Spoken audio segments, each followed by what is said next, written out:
यार वो आकाश में उड़ गया। आज का जो नौजवान है ये साइंसवादी है, ये हमारी भौतिकवादी और जो हमारी धार्मिक आध्यात्मिक बात को नहीं मानेगा। इसको तुम साइंस के द्वारा आध्यात्मिक को मनवाएगा तो मानेगा। जैसे मैं सूर्य को जल देख करके मैं हर बीमारी का इलाज कर देता हूँ। बताओ कैसे? कैसे बाबा? सूर्य उदय हो रहा है, ये जैसे सूर्य मान लो इसको जी, और मैं यहाँ खड़ा हूँ तो हम दोनों एक ही डिग्री पर हैं जी, सीधा। इसकी जो किरण आ रही है वो सीधी आएगी। जी, मैंने स्नान किया, जी, मेरा बदन गीला है जी, और मैंने तांबे के लोटे में जल भरा तो तांबा कॉपर है, कॉपर में जब जल भर दिया तो कॉपर वाटर हो गया। राइट। और मैं अपने सिर के ऊपर से गिराया जी, और सूर्य का प्रकाश उसमें विटामिन डी रेडियम को लेकर टकराया जी, तो क्या बनेगा? रेनबो बनेगा, इंद्रधनुष बनेगा, 7 कलर बनेंगे। जो हमारे 7 कहते सूर्य के 7 घोड़े हैं।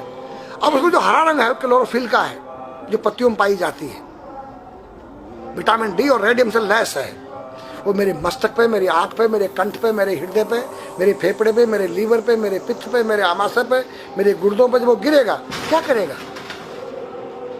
ऐसे 6 रंग कलर और बचे हैं, बैंगनी है, ऑरेंज है, नीला है। तो ये क्या करेंगे? किस चीज के प्रतीक है? जब हरा रंग क्लोरोफिल का है और डॉक्टर कहता हरी पत्तियां खाओ, सब्जियां खाओ, उसमें आपको आयरन मिलेगा। तो अब वो जो विटामिन डी से जो हरा रंग पैदा हुआ है सूर्य की किरण से कॉपर वाटर में, वो क्या करेगा? कोई वैज्ञानिक बताए तो सही मुझे।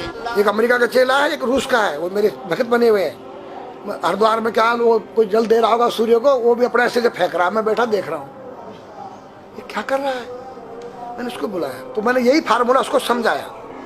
वो मेरा शिष्य बनेगा, बोला ओ ये तो साइंस। मस्तिष्क पर तिलक क्यों लगाते हो इस जगह पर? पहले लगता है पीला, फिर लगता है लाल, फिर लगता है सफेद। 3 कलर क्यों लगते हैं? काला क्यों नहीं लगता? चौराहे पे 3 बत्तियां हैं, जी, देखा होगा। जी। लाल क्यों है? For danger stop. खतरा है, या डेंजर। खड़े हो जाओ, खतरा है। जी। पीला देखो, चलना नहीं है। हाँ, देखो, रेडी रहो, देखो। और सफेद सफेद, सफेद तो है ना? हाँ, चावल लगा रखे ना मैंने सफेद। हाँ, हाँ, वहाँ हरा है, वहाँ हरा है, रेडी टू गो। गो। हरा गो है, नहीं सफेद। अगर युद्ध हो रहा है, गोलियां चल रही है, सफेद झंडा लहरा दिया जाए, पीस, शांति का प्रतीक है। चावल ठंडा होता है। और हमारी यहाँ पर सुषुम्ना नाम की नाड़ी है जी। लाल कलर है कि तुम इस योग सहयोग में आके तुम बैठ सकते हो कि नहीं? ये माहौल तुम्हारे योग्य है या नहीं?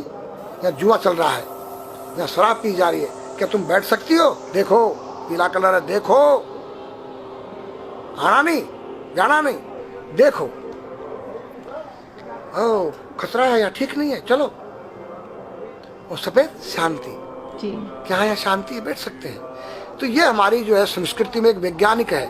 जब हम खाते हैं गैस बनती है, तो चावल जब पानी भीगे बाद ठंडा हो जाता है और हमारी सुषुम्ना नाड़ी पर जब लग गया है तो उस नाड़ी को ठंडा करने लग गया है।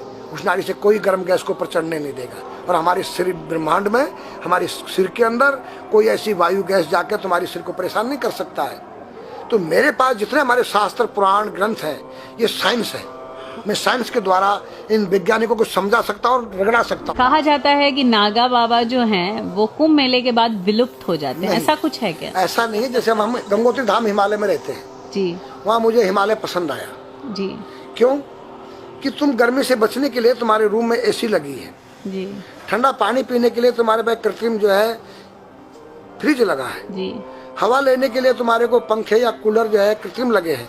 लेकिन भोलेनाथ बाबा ने मेरे लिए नेचुरल एसी लगा रखी है और नेचुरल फ्रिज लगा है, नेचुरल पंखे लगे हैं। तो मैंने सब कुछ त्याग दिया। छाती में तो मैं कुछ लेके नहीं जा सकता हूँ, चाहे मेरे पास अरबों खरबों रुपया हो। जी। खाऊंगा मैं उतना ही जितनी मेरी पेट के अंदर भूख है। पढ़ना लिखना ये तो सहज चातुरी। काम धैन मन बस करन गगन चढ़न मुश्किल। काम धैन मतलब अपने वीर्य को कंट्रोल करना, अपने मन को कंट्रोल करना और अपने प्राण को ब्रह्मांड में यहाँ ले जाना।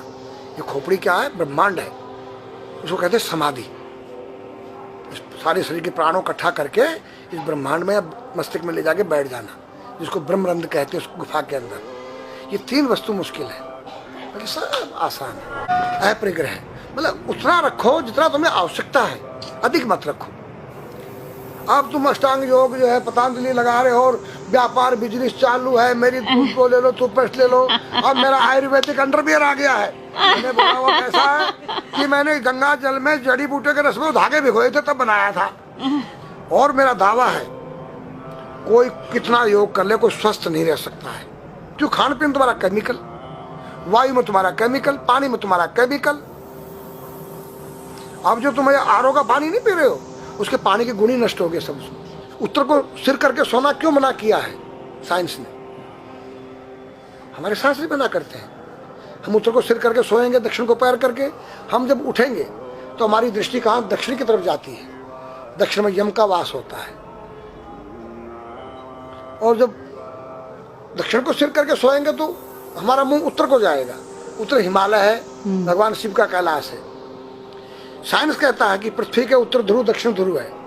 पृथ्वी कैसी है पता है? तेरा सिर, सेम तेरा चेहरा 23.5 डिग्री के अंश पर है।